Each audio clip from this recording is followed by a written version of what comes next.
Today I would like to show you how you can transfer files from Motorola Moto G31 to an Android device. Start by opening Play Store on both of them, tapping on the search bars and typing in Send Anywhere.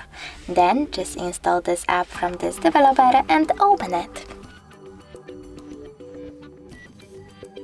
Now choose I accept, confirm, continue and allow.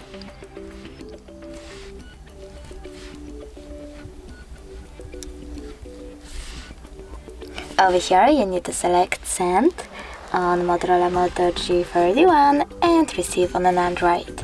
Now tap on all of those type of dots and click Send here. This way you will select all of those files and transfer them. It will take a long while though, so I will only go with one photo, tap on Send and click Get, for example. As you can see from here we have the connection ways. We can scan QR code by clicking on this scanning icon on an Android, choosing while using the app or only this time, and pointing device's camera at the code. But we can also just input this key here and tap on Receive. Now, after a bit, I can see that my photo was successfully sent.